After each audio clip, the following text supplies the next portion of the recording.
Mendengar kata Mongol atau Tatar, nalar kita dengan cepat menyasar pada sifat-sifat anti peradaban. Trauma sejarah, kontak pertama dunia Islam dengan logika mereka. Saat itu, bangsa Mongol adalah orang-orang nomaden yang bengis, sadis dalam peperangan, dan penghancur peradaban. Saat Mongol memporak-porandakan dunia Islam, orang-orang mengira kehancuran umat Islam telah dimulai. Namun siapa sangka, musuh yang begitu keras permusuhannya, sangat membenci ajaran Islam, dan menindas pemeluknya, tiba-tiba menjadi saudara. Asal-usul bangsa Mongol, orang-orang Mongol berasal dari Gurun Gobi, di ujung utara negeri Tiongkok. Mereka adalah kaum penggembala yang penyembah berhala, bintang, dan sujud pada matahari kala sang surya terbit di ufuk timur. Agama mereka adalah Samanisme, suatu aliran kepercayaan yang mensucikan ruh-ruh nenek moyang, dan mempersembahkan kurban kepada hewan-hewan buas. Kata Tatar adalah sebutan untuk suku Mongol, Turki, Uighur, Seljuk, dan suku lainnya yang menghuni daerah Gurun Gobi. Jadi, Tatar itu lebih luas cakupannya dibandingkan Mongol. Namun kata Mongol juga sering digunakan untuk menyebut suku-suku di atas, apabila dilihat dari wilayah kekuasaan Genghis Khan yang meliputi suku-suku tersebut. Memeluk Islam, mungkin orang-orang bertanya, apa yang ditinggalkan bangsa Mongol selain menghancurkan dan membunuh? Apa yang terjadi pada mereka setelah tragedi Baghdad dan Perang Ain Jalut? Setelah 35 tahun memasuki wilayah Islam dan berinteraksi dengan kaum muslimin, orang-orang Mongol mulai tertarik dengan agama Islam. Bahkan, belum sampai 50 tahun, sebagian besar dari mereka telah menganut agama yang mulia ini. Bahasa Mongol pun terbagi menjadi Mongol menjadi Muslim dan Mongol paganis, penyembah berhala. Mereka mengorbankan persaudaraan sesuku demi membela agama ini.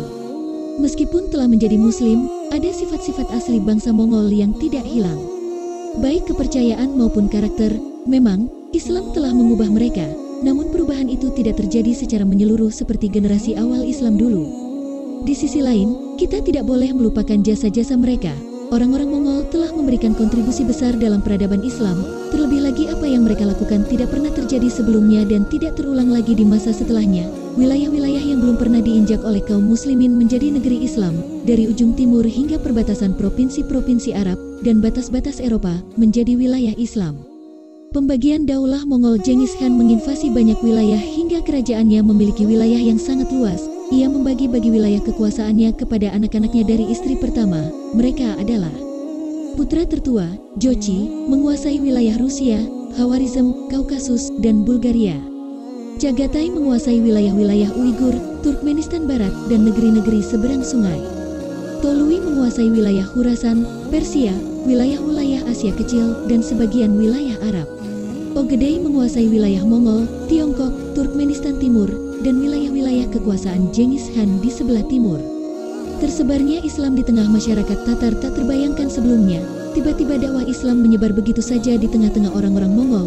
Dakwah masuk ke hati mereka tanpa tombak-tombak dan pedang-pedang, juga tanpa perebutan kekuasaan. Begitulah kemuliaan agama ini pun dikenal oleh musuh-musuhnya, menyentuh hati-hati mereka, menundukkan ruh raga yang telah mengalahkan kaum muslimin. Ketertarikan masyarakat Mongol terhadap Islam memang terbilang unik, karena sebelumnya mereka menyerang dan menyebarkan banyak hama belalang di suatu perkebunan, merusak dan menghancurkan. Tiba-tiba mereka menjadi saudara dan tunduk pada petuah para ulama. Thomas Walker Arnold, seorang sejarawan dan orientalis asal Inggris, juga merasakan keherannya. Dalam bukunya, ia mengutarakan perasaan herannya pada para penakluk itu sekaligus rasa takjub dengan kesungguhan pendakwah Islam. Mereka mengalahkan tantangan besar dan melewati ujian yang sulit dalam berdakwah. Arnold takjub bagaimana pendakwah Islam bisa mengalahkan pendakwah Buddha dan Kristen dalam menarik hati penguasa Mongol. Padahal Islam adalah musuh Mongol, ditambah lagi mereka memiliki hati yang keras, yang sebelumnya tertutup tidak menerima keyakinan kecuali Samanisme. Dakwah Islam sebelumnya, nasib para ulama Islam dibunuh atau ditawan. Genghis Khan memerintahkan hukuman mati bagi siapa saja yang menyembelih hewan seperti kurban yang dilakukan umat Islam. Hal ini terus berlangsung hingga masa Kubilai Khan dan Kaisar Mongol dari dinasti Ilkhan, Arghun Khan, tahun 1284 sampai tahun 1291, juga melakukan penyiksaan terhadap umat Islam di negeri mereka. Tentu saja, masuknya sejumlah besar bangsa Mongol ke agama Islam adalah sebuah peristiwa yang luar biasa. Wilayah mereka yang luas pun menjadi wilayah Islam. Pelajaran hati manusia itu di tangan Allah. Bisa jadi hari ini orang yang membenci, esok hari ia sangat mencintai, dan sebaliknya, hari ini membela esok menjadi pencela. Kita memohon kepada Allah agar senantiasa meneguhkan hati kita di atas agamanya.